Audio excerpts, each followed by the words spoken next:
Tata women's premier league की शुरुआत हो चुकी है और काफी शानदार मुकाबले हमें देखने को मिल रहे हैं। मैच नंबर 5 खेला जाएगा मंगलवार को कोटाम्बी स्टेडियम वडोदरा में। ये मुकाबला खेला जाएगा शाम 7:30 बजे से और इस मुकाबले में जो दो टीमें आमने सामने होंगी वो होगी गुजरात जायंट्स और मुंबई इंडियंस। इस वीडियो में आपको हम बताएंगे इस मुकाबले के लिए पिच रिपोर्ट क्या है, पिच रिपोर्ट क्या सामने क्या निकल कर आ रही है, क्योंकि अभी तक 3 मुकाबले कोटाम्बी स्टेडियम में खेले जा चुके हैं, 3 और मुकाबले खेले जाने हैं। ये मैच नंबर 5 है। तो क्या जो पिछले 3 मुकाबलों में हमने देखा है कुछ वैसा ही पिच रहने वाला है या फिर पिच में कुछ बदलाव या कुछ हरकत देखने को मिलेगी? पिछले 3 मुकाबलों में कैसा प्रदर्शन रहा है इस पिच पर, उस पर भी बात करेंगे। ये तमाम चीजें पिच रिपोर्ट में ही होती है। उसके बाद बात करेंगे वडोदरा में मौसम का मिजाज कैसा रहने वाला है।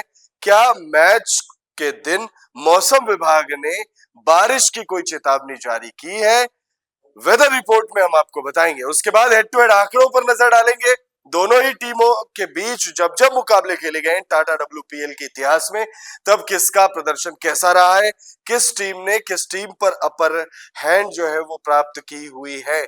उसके बाद दोनों ही टीमों में स्क्वाड कैसा है, दोनों ही टीमों के स्क्वाड में कौन कौन से वो चैंपियन खिलाड़ी मौजूद है, और फिर अंत में बात करेंगे हम दोनों ही टीमों की संभावित प्लेइंग 11 पर। दोनों ही टीमों का अब तक का प्रदर्शन कैसा रहा है। अब तक ज्यादा मुकाबले नहीं खेले गए लेकिन दोनों ही टीमों ने ओपनिंग गेम जो है अपना खेल लिया है। गुजरात 2 मुकाबले खेल कर आ रही है तो वही मुंबई इंडियंस का ये दूसरा मुकाबला है। तो वीडियो को आप एंड तक जरूर देखिएगा। वीडियो पसंद आए तो इसे लाइक भी जरूर कर लीजिएगा। मैच नंबर 5 है ये डब्ल्यूपीएल का, और डब्ल्यूपीएल सीजन 3 का मैच नंबर 5 खेला जाएगा वडोदरा के कोटाम्बी स्टेडियम में। ये मुकाबला मंगलवार शाम 7:30 बजे से खेला जाएगा। इस मुकाबले को लेकर पिच रिपोर्ट जो सामने निकल कर आ रही है उसमें ज्यादा बदलाव है नहीं। पिच मोटा मोटी सेम रहने वाली है। बल्लेबाजों को यहाँ पर ज्यादा मदद मिलेगी, बैटर्स बहुत अच्छे से रन बना पाएंगे। पिच रिपोर्ट ये दावा कर रही है कि जब कोई बैटर यहाँ पर जम जाए तो उन्हें रन्स बनाने में ज्यादा कठिनाई का सामना नहीं करना पड़ेगा। अब तक जो 3 मुकाबले यहाँ पर खेले गए, ये वीडियो शूट करते वक्त 3 मुकाबले ऑलरेडी यहाँ पर खेले जा चुके हैं और इन 3 मुकाबलों में ऐसा ही देखा गया है कि जब कोई बैटर यहाँ पर जम जाती है तो फिर वो बहुत आसानी से चौके छक्के जो है वो लगा लेती है, और अगर चौके छक्के नहीं तो सिंगल डबल आराम से आ जाते हैं। इस पिच पर गेंदबाजों के लिए बहुत ज्यादा मदद है नहीं। गेंदबाजों के लिए कहा जाता है कि इस पिच पर आपको थोड़ी ज्यादा मदद करनी पड़ेगी, थोड़ा ज्यादा आपको अपने स्किल्स पर निर्भर करना पड़ेगा, आपको अपने लाइन लेंथ पर काम करना पड़ेगा और आपको अपने स्किल्स के आधार पर ही यहाँ पर सफलता मिलेगी। ऐसा नहीं है इस पिच पर हमने जो अब तक 3 मुकाबले खेले गए हैं उसमें नहीं देखा है गेंदबाजों के शानदार प्रदर्शन।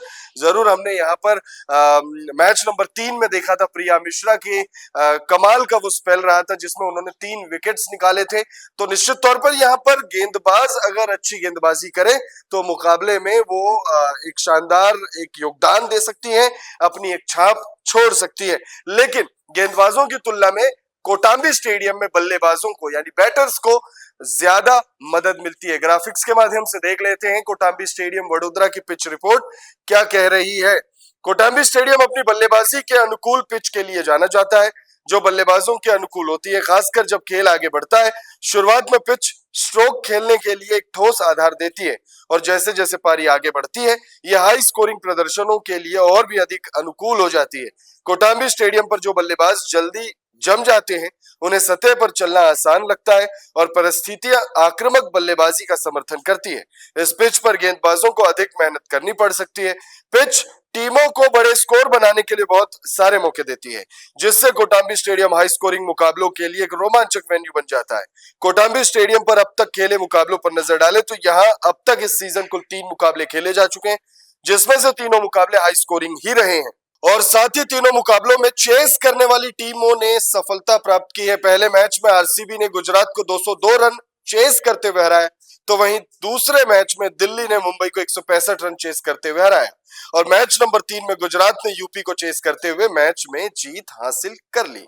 पिछले 3 मैचों के आधार पर देखें तो बैटिंग फर्स्ट इस मैदान पर 170 रन का एवरेज स्कोर रहा है, यानी 170 रन आप कंसीडर कर सकते हैं इसे। हाई स्कोरिंग मुकाबला हमें मैच नंबर 5 भी देखने को मिल सकता है, जब गुजरात की महिलाएं और मुंबई इंडियंस की महिलाएं आमने सामने आएंगी तो एक हाई वोल्टेज मुकाबला हमें देखने को मिल सकता है। हालांकि पिच रिपोर्ट में चाहे जो दावे हो, अगर गेंदबाजों ने यहाँ पर अपने स्किल्स का भरपूर इस्तेमाल करते हुए अगर मेहनत थोड़ी अच्छी कर ली तो निश्चित तौर पर एक लो स्कोरिंग मुकाबला भी देखने को मिलेगा। लेकिन मैच लो स्कोरिंग हो या हाई स्कोरिंग, एक हाई वोल्टेज मुकाबला जरूर फैंस को उम्मीद होगी।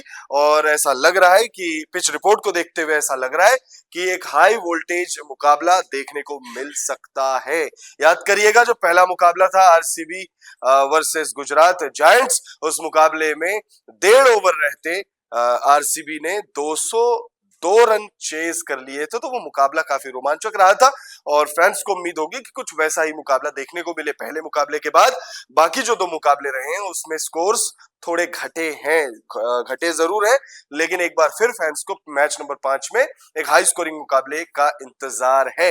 लेकिन ये सब कुछ धरा का धरा रह जाएगा अगर मौसम विभाग ने चेतावनी जारी की हुई हो तो। क्या मौसम विभाग ने इस मुकाबले के दौरान वडोदरा में मैच के अनुकूल परिस्थिति रहने का अनुमान जताया या फिर बारिश सब गुड़ गोबर कर देगी? क्या बारिश का साया इस मुकाबले के दौरान पड़ने वाला है? तो मौसम विभाग ने क्या चेतावनी जारी की है, क्या जानकारी दी है, वो जानते हैं। मंगलवार को मौसम मैच के लिए पूरी तरह से अनुकूल है। मौसम विभाग ने मैच वाले दिन वडोदरा का मौसम साफ रहने का अनुमान जताया है।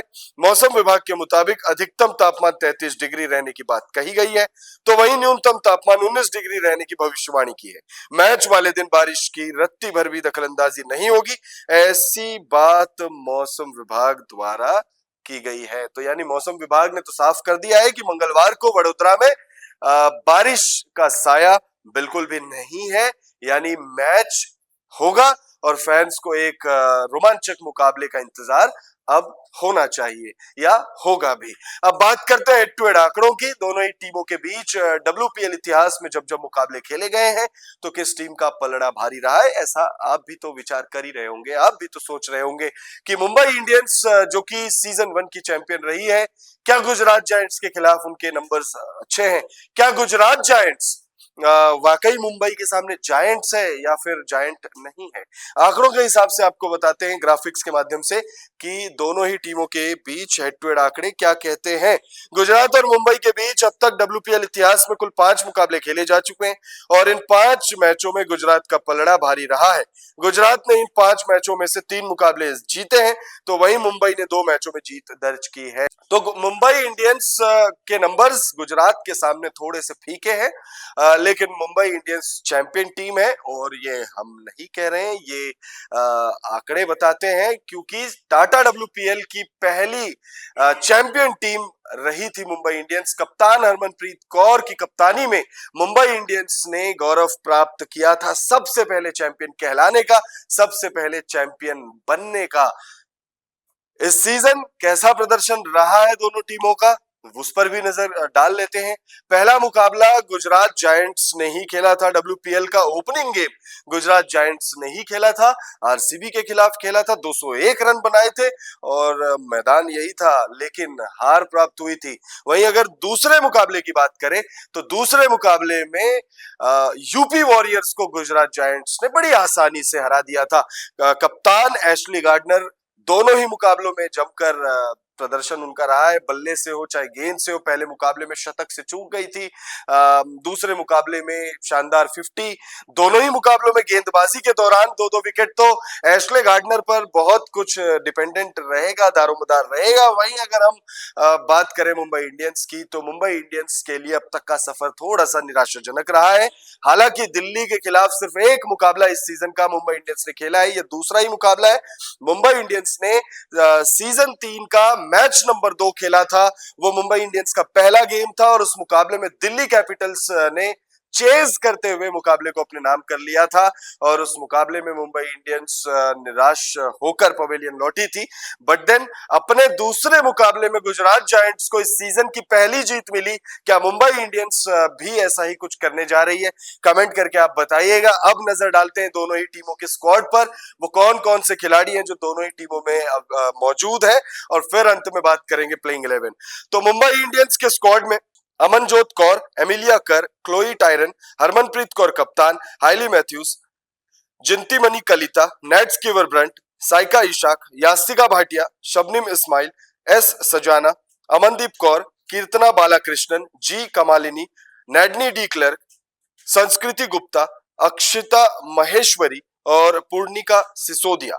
गुजरात जायंट्स के स्क्वाड में कप्तान Ashleigh Gardner, Beth Mooney, Dayalan Hemalatha, Harleen Deol, Laura Wolvaardt, Shabnam Shakil, Tanuja Kanwar, Phoebe Litchfield, मेघना सिंह, काशवी गौतम, प्रिया मिश्रा, मन्नत कश्यप, साइली सदगरे, सिमरन शेख, डिएंड्रा डॉटिन, प्रकाशिका नाइक और डैनियल गिब्सन मौजूद है। अब दोनों ही टीमों की प्लेइंग 11 पर नजर डालते हैं। सबसे पहले बात करेंगे गुजरात की प्लेइंग 11। तो गुजरात की प्लेइंग 11 में बेथ मोनी और लॉरा वोल्वार्ड होंगी, डायलन हेमलता, एशले गार्डनर कप्तान, डिएंड्रा डॉटिन, सिमरन शेख, हरलीन देओल, तनुजा कंवर, साइली सदगरे, काशवी गौतम और पिछले मैच में गेंद से शानदार प्रदर्शन करने वाली प्रिया मिश्रा। मुंबई इंडियंस की प्लेइंग 11 में Hayley Matthews, Yastika Bhatia, Nat Sciver Brunt, Harmanpreet Kaur कप्तान, एमिलिया कर, सजीवन सजाना, अमनजोत कौर, जिंतीमणि कलिता, संस्कृति गुप्ता, सबनिम इस्माइल और साइका इशाक मौजूद रहने वाली है। प्लेइंग 11 ये पिछले मैच में भी इसी प्लेइंग 11 के साथ दोनों ही टीमें उतरी थी और गुजरात को अपने पिछले मुकाबले में जीत प्राप्त हुई थी, तो उसमें छेड़छाड़ होने की कोई गुंजाइश नजर नहीं आ रही है। और दूसरी तरफ मुंबई की बात करें तो मुंबई इंडियंस भी अपने पहले मुकाबले में भले ही हार का सामना किया हो, लेकिन प्लेइंग 11 काफी शानदार नजर आ रही थी और इस मुकाबले में भी इसी प्लेइंग 11 के साथ मुंबई इंडियंस उतर सकती है। आप कमेंट करके बताइएगा, WPL season 3 match number 5 Gujarat giants versus Mumbai Indians, कौन सी टीम विजेता बनेगी? अपनी राय जरूर बताइएगा।